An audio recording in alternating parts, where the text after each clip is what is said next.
Seorang anggota Dewan Perwakilan Rakyat Kabupaten Aceh Timur, Provinsi Aceh terlibat adu mulut dan nyaris adu jotos dengan seorang Pemda di sebuah SPBU yang diduga dijadikan tempat penimbunan minyak goreng curah.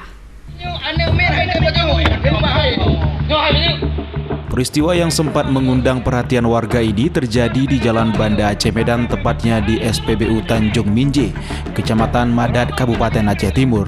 Awalnya Yahya Bokae, anggota DPRK dari Partai Aceh ini, mendapat informasi dari warga bahwa di SPBU tersebut sedang dilakukan bongkar muat minyak goreng curah yang diduga untuk ditimbun.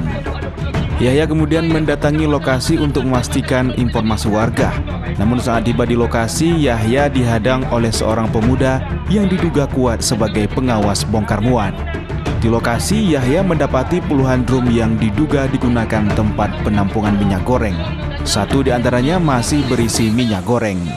Menurut Yahya, kegiatan bongkar muat minyak goreng di SPBU yang berada di perbatasan Aceh Timur dengan Aceh Utara ini sudah sering dilakukan oleh oknum tertentu dan berjalan lancar.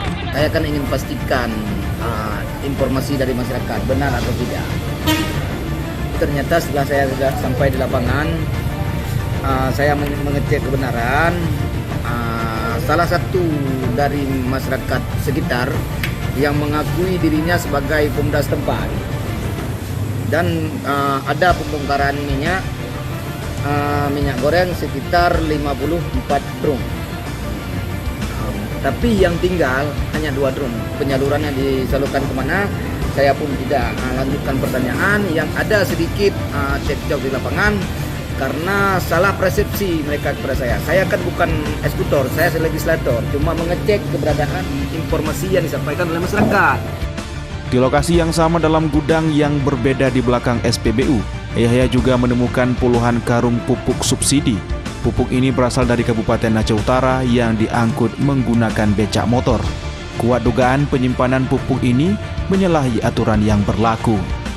Selanjutnya Yahya menyerahkan hasil temuannya ke pihak Polres Aceh Timur untuk ditindaklanjuti. Dari Kabupaten Aceh Timur, Ismail Abda, iNews melaporkan.